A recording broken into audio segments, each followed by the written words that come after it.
Diversas entidades como la Organización Internacional del Trabajo, Naciones Unidas, CEPAL, entre otras, coinciden en que vamos a cerrar el 2020 con 45 millones más de pobres, llegando a 231 millones de latinoamericanos y latinoamericanas en situación de pobreza.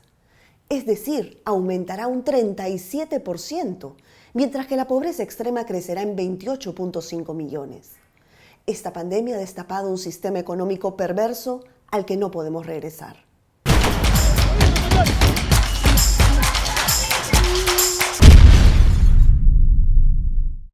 Hola, bienvenidas y bienvenidos a una nueva emisión de Disputa Económica. Mi nombre es Verónica Insausti y en esta ocasión les queremos compartir las principales propuestas de especialistas internacionales quienes participaron en el foro denominado Cambiar las reglas fiscales para salir de la crisis, organizado por la Red de Justicia Fiscal de América Latina y el Caribe, la Red Latinoamericana por Justicia Económica y Social Latindad y la Iniciativa por los Principios y Directrices de Derechos Humanos en la Política Fiscal. Los participantes del evento consideraron fundamental implementar un impuesto a las grandes fortunas entre un 2 y 3.5% para patrimonios por encima del $1.000.000. Si esto se hace realidad en nuestra región, permitiría recaudar 50 veces más de lo que actualmente tributan estas microelites. Susana Ruiz, encargada de Justicia Fiscal de Oxfam, plantea 4 ejes básicos de recaudación.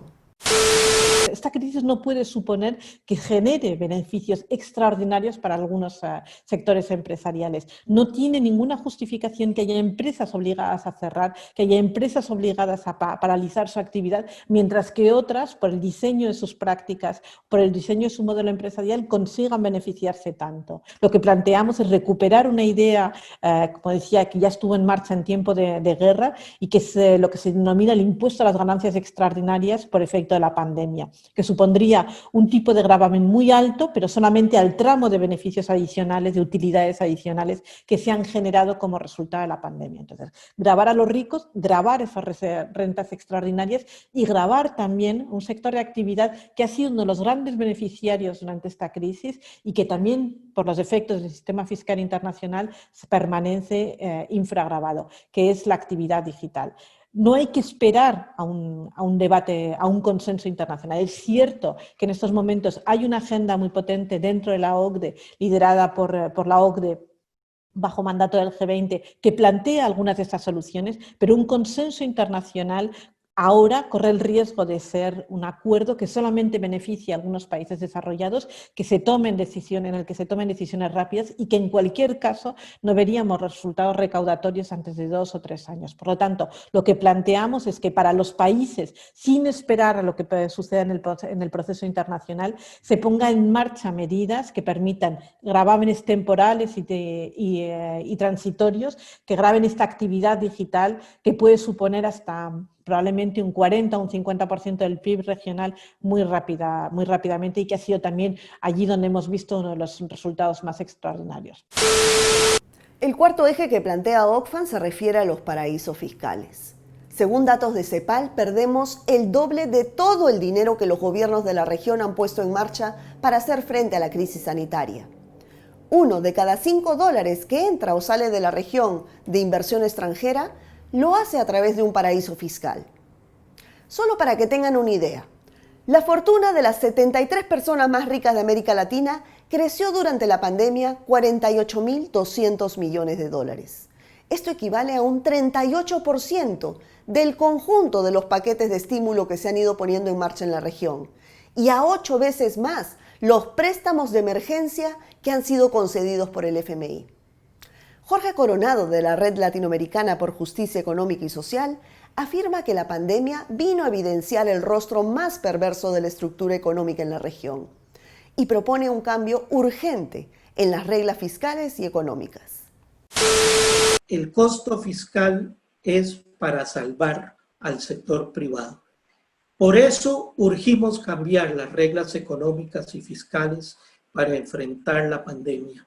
Una nueva arquitectura financiera internacional más equitativa, de carácter regional, hay que emitir moneda a los bancos centrales, hay que anular la deuda, hay que usar las reservas internacionales para redistribuir ayudas, hay que buscar financiamiento no reembolsable, medidas monetarias para fortalecer el intercambio, una nueva estructura fiscal, principalmente el impuesto a las riquezas y las grandes fortunas, y allí estamos empezando una campaña por el impuesto a las grandes fortunas en América Latina, eliminar privilegios, combate a la evasión, a la elusión, eliminación de guaridas fiscales, acabar con las sociedades offshore, el secreto bancario y redireccionar el gasto público para orientarlo a la salubridad y el hambre. Y finalmente, renta básica universal, sistemas nacionales de cuidados, fortalecimiento de prestación estatal de los servicios públicos, revitalizar la integración regional de UNASUR y CELAC y desarrollar inclusión política, democratizar la salida a la crisis, dar diálogo social y político y promover economías alternativas frente a este capitalismo neoliberal, colonial y patriarcal que se ha vuelto más violento con la pandemia.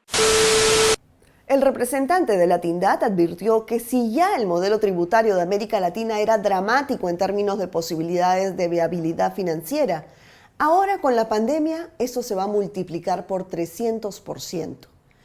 Este es el momento de construir un nuevo pacto fiscal para que la deuda de la crisis sanitaria no la sigan pagando los pobres. Desde las organizaciones sociales de Brasil también vienen incidiendo sobre la necesidad de gravar a las grandes fortunas. Así lo comentó Regina Duarte, del Instituto Justicia Fiscal. No se debate el principal problema de Brasil, que es no tributar a la renta. Es necesario cambiar eso. No, es mentira o no es verdad que el dinero va a huir o que no podemos gravar las grandes fortunas. Se puede, sí. Y desde Brasil, nuestra campaña es tributar a los ricos para reconstruir el país. Estamos ahora empezando a contratar otras organizaciones de la sociedad civil para poder poner fuerza en esta campaña.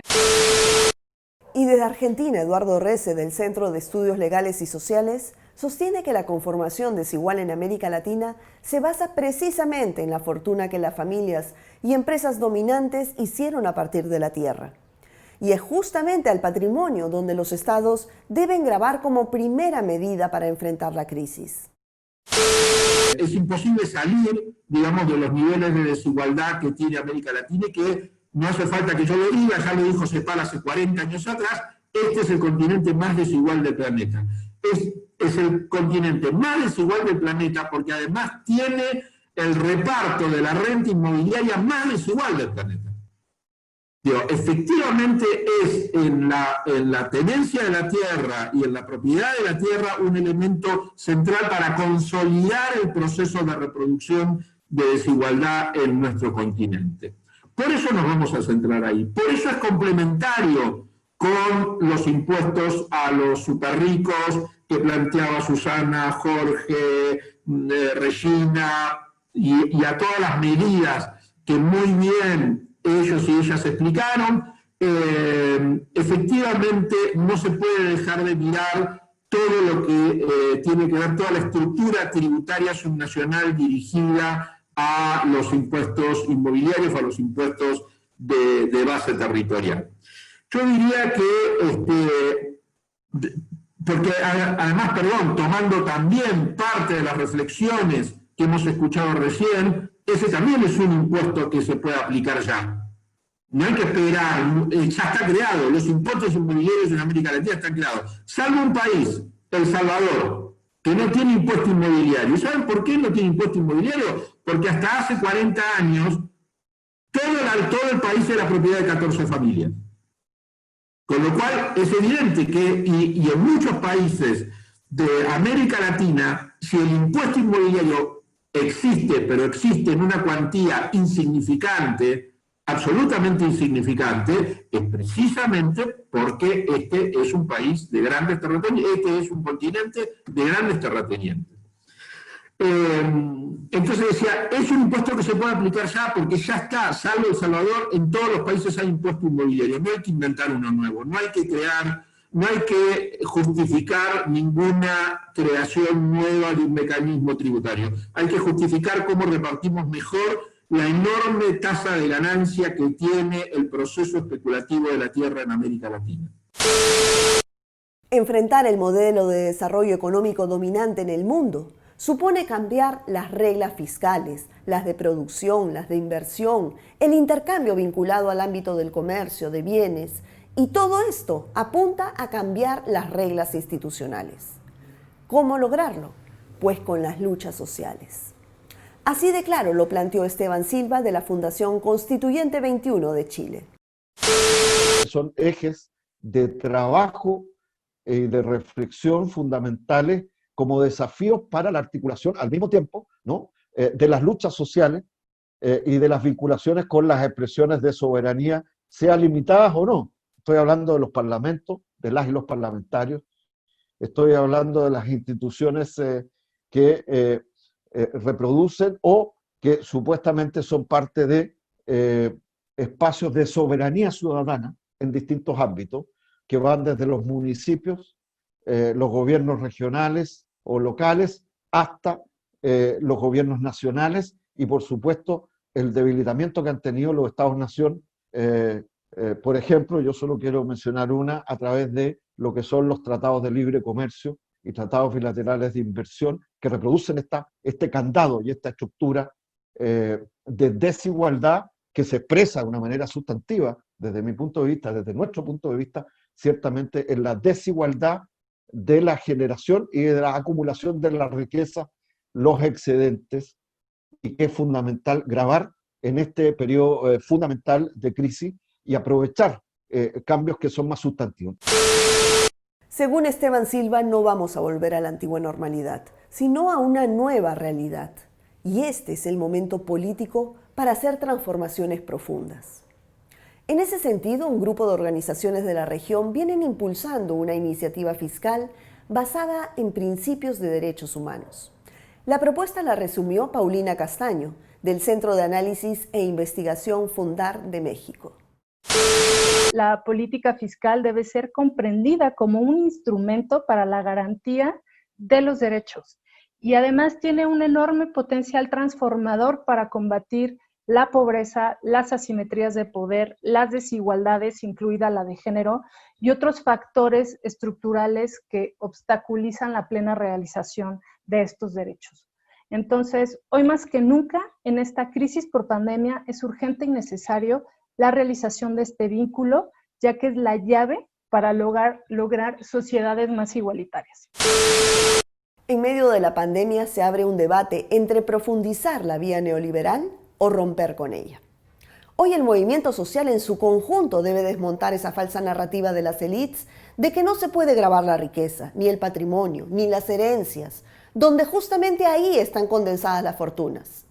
Y por otro lado, eliminar los paraísos fiscales y gravar la economía digital se hace urgente y fundamental en este momento. Desde aquí seguiremos poniendo este tema sobre la mesa y dándole un espacio a todas las personas que planteen iniciativas en ese sentido. Gracias por acompañarnos. Hasta una próxima oportunidad.